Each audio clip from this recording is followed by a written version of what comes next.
दोस्तों, आज इस प्रकरण में मैं जिस विषय पर बात करने जा रहा हूँ वो वास्तुशास्त्र में बहुत ही महत्वपूर्ण है। ये है नवग्रहों और वास्तुशास्त्र में आपस में क्या रिश्ता है। असल में वास्तुशास्त्र में नवग्रहों को बहुत ही इम्पोर्टेंट जगह मिली हुई है, बहुत महत्वपूर्ण स्थान है। लेकिन यहाँ ये भी बताता चलूँ कि आप स्वयं से किसी भी ग्रह का मंत्र या यंत्र ना बनवाएं। कुंडली दिखाना बेहतर रहेगा, और अगर आप नहीं दिखा सकते फिर भी आप किसी एक्सपर्ट से या किसी वास्तुशास्त्री से बात करके इन ग्रहों के, सभी नवग्रहों के मंत्र या यंत्र बनवा सकते हैं। पहला है सूर्य मंत्र और यंत्र। किन परिस्थितियों में हम, किन सिचुएशंस में हम इन मंत्रों और यंत्रों का प्रयोग करते हैं, मैं यहाँ पे ये बताऊँगा।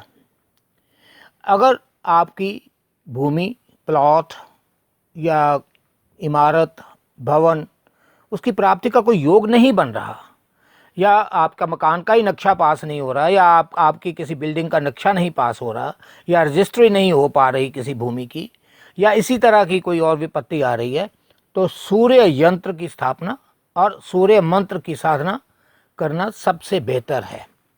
मैं आपको एक बार फिर बता दूं कि ये स्वयं से ना करें, ये किसी वास्तुशास्त्री या किसी एक्सपर्ट से बात करके ही इसका प्रयोग करें। चंद्र यंत्र।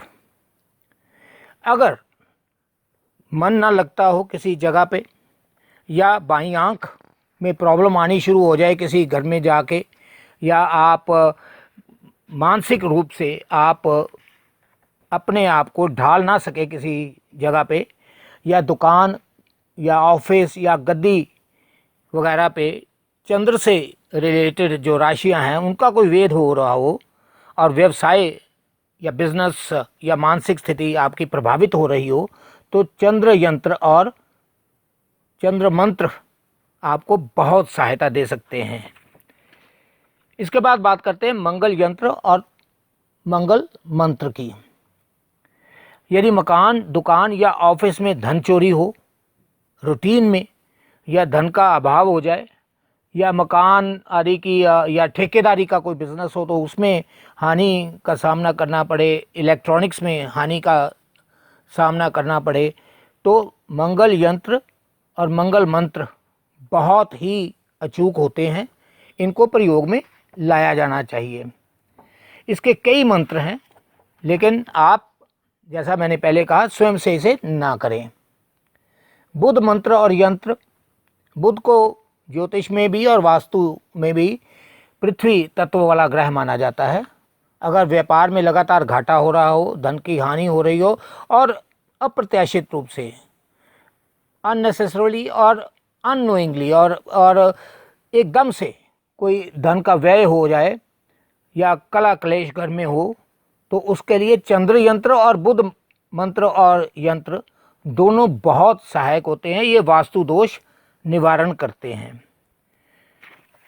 अब हम बात करते हैं बृहस्पति मंत्र और यंत्र की। बृहस्पति और शुक्र दोनों गुरु हैं, बृहस्पति देवताओं के और शुक्र असुरों के, लेकिन ये दोनों ही बहुत महत्वपूर्ण हैं। बृहस्पति जो कि देव गुरु हैं, इनके यंत्र की स्थापना से भूमि और मकान दोनों में लाभ होता है। हर प्रकार का ऐश्वर्य, और आपकी सेहत अच्छी रहती है, और लंबी आयु आपको मिलती है। अब हम बात करेंगे शुक्र मंत्र और यंत्र की।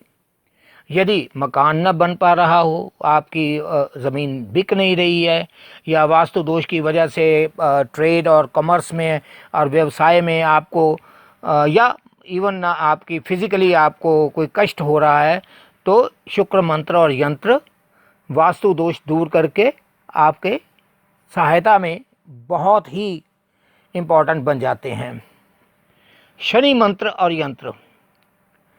जब हम ऊंची ऊंची बिल्डिंग बनवाते हैं, या कई एक से ज़्यादा व्यवसाय करते हैं, या कोई सर्विस सेक्टर में हैं, तो वहाँ पे अगर शनि आपका कुपित हो जाए, या इन बातों में कोई व्यवधान आ रहा हो, तो शनि मंत्र और यंत्र की साधना भी करनी चाहिए और इनको स्थापित भी करना चाहिए। इसके पश्चात हम आते हैं राहु यंत्र की। राहु यंत्र यदि दुकान या मकान की राशि में राहु की अशुभ स्थिति हो, जो हम देख लेते हैं आपके हॉरोस्कोप से, या कब यह मकान बनाया है वहाँ स्थिति क्या थी राहु की, तो इसका प्रतिदिन पूजन करके इस यंत्र का और इसको स्थापित करके या इसके मंत्र आप अगर रोज़ पढ़ लेते हैं तो इसका आपको बहुत ही फ़ायदा होगा। केतु मंत्र और यंत्र। केतु शुभ फल भी देता है लेकिन ज़्यादातर अशुभ फल देने वाला माना जाता है। इससे आर्थिक यानी इकोनॉमिक, मानसिक, मेंटल और दैहिक, फिजिकल तीनों तरह के कष्ट हो सकते हैं। इसलिए इसका मंत्र और यंत्र स्थापना करना अति आवश्यक हो जाता है। तो दोस्तों आज के लिए इतना ही।